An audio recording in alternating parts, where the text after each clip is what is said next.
સુર બે બહુમા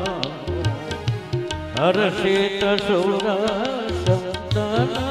મન જાઉં હર્ષિત સુર તન મન જાઉં નવમી તિથિ મધુમાસ પુનીતા નવમી તિથિ નવમી તિથિ મધુમાસ એટલે કે ચૈત્ર માસ ભગવાન રામ કેવા છે તો કે મધ જેવા મીઠા છે એટલે મધુમાસ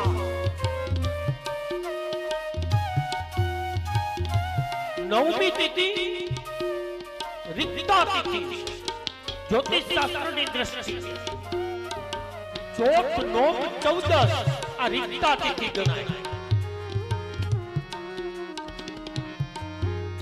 ભગવાન રામ ક્યારે અવતાર લે તો કે માણસના બધાય દોષો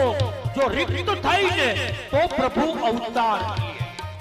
તો પ્રભુ પ્રગટ થાય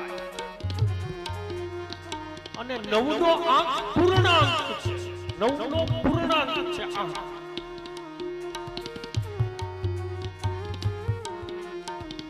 નવ એકુ નવ નવ દુ 18 એટલે 8 ને 9 9 તેરી 27 2 ને 7 9 તમે છેક સુધી વયા જાઓ નવ જ રહેશે પૂર્ણાંક છે નવમી તિથિ પુનર્વસુ નામનું નક્ષત્ર છે બરોબર મધ્યાહન કાળના સૂર્ય છે કારણ કે ભગવાન રામ સૂર્યના વંશની અંદરમાં પધારવાના છે સૂર્યવંશી છે બરોબર મધ્યાહન કાળના સૂર્ય છે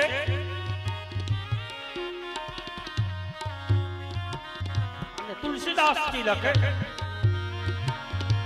વન કુસુમિત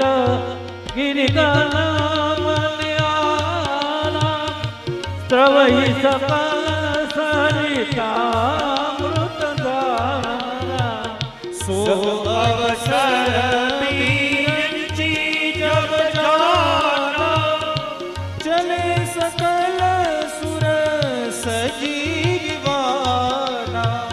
ગગન વિમલ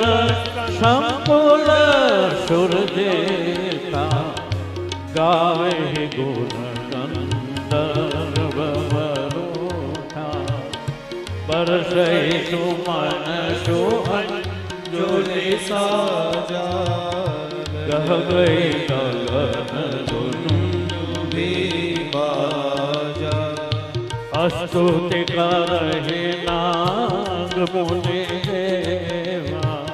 બહુવિધિ નિજ નિજ સેવા સુર સમૂહ વિનતી કરી પહોંચે નિજ નિજ ધામ જગ નિવાસ પ્રભુ પ્રગટે અખિલ લોક ચૈત્ર માસ શુક્લ પક્ષ નવમીની તિથિ પુનર્વસુ નક્ષત્ર બરોબર સૂર્યનારાયણ મધ્યાહન કાળમાં સમય જોતા બરોબર બપોરે 12 વાગ્યાનો સમય દરેક દેવતાઓ આકાશ માર્ગમાં આવ્યા દેવો ગંધર્વો યક્ષો કિન્નરો વિદ્યાધરો ચારણો બધાય આકાશમાં વિનવવા લાગ્યા હે પ્રભુ રામ પ્રગટ થાવ અને પરબ્રહ્મ પરમાત્મા હે રામ તમે માનવ જીવનને આરામ આપો બરોબર અનુકૂળ સમય આવ્યો જોગ લગન ગ્રહ બાર તિથિ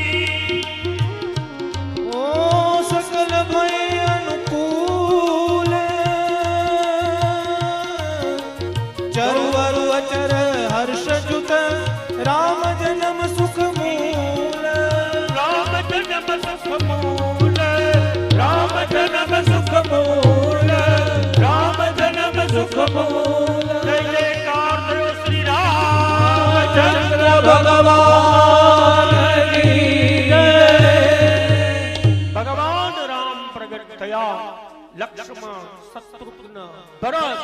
ચારેય ભાઈઓ પ્રગટ થયા અને એવું સુંદર મજાનું રામાયણની કથા છે પણ આપણે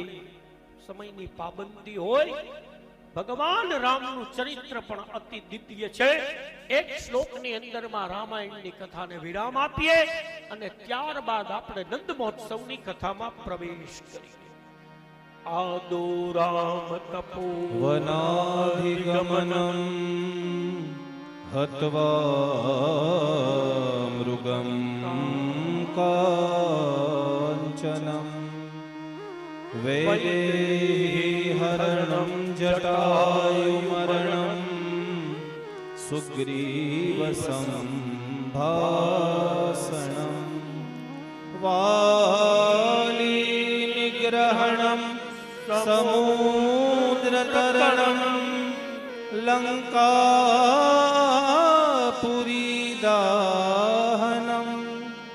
પશ્ચાદ રાવણ કુંભકર્ણનમ એતદ હિ રામાયણમ